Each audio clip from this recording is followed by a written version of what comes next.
Have I got news for you? Guest host Steph McGovern issued an apology just minutes into the latest edition of the satirical news program on Friday, October 10, following a huge factual error. It comes after a comment made by Victoria Coren Mitchell about the proposed government ID cards in the show on Friday, October 3 saw the episode pulled from BBC iPlayer. However, the show managed to put a humorous spin on their mea culpa.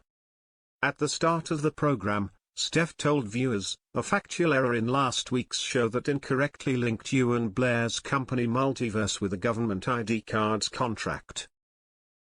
The Have I Got News for You production team apologize unreservedly and are offered some constructive feedback by the BBC. The show then cut to a black and white clip of a man kicking another in the behind to the delight of the audience who cheered and clapped.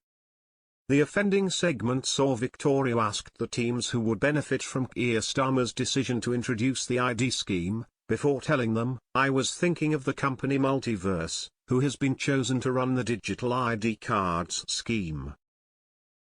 She then said the company was founded by Tony Blair's son Ewan, joking, "That's a happy coincidence, isn't it?"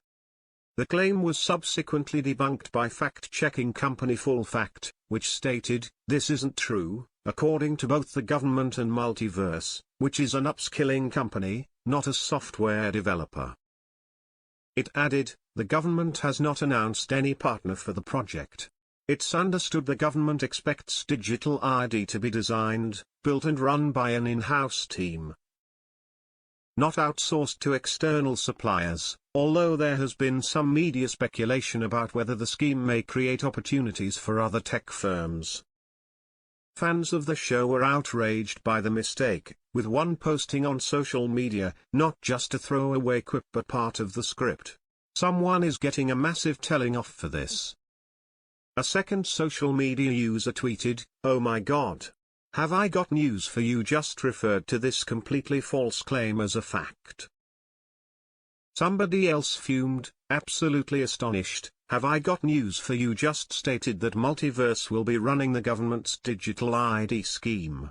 An incredibly basic failure of fact-checking." At the time, a BBC spokesperson told Express.co.uk, "This week's Have I Got News for You contained an inaccurate story about Ewan Blair's company, Multiverse, being chosen to develop the government's contract to produce digital ID cards.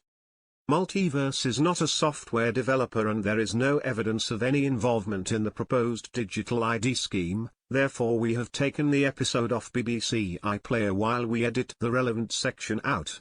We apologize for this unintentional editorial oversight."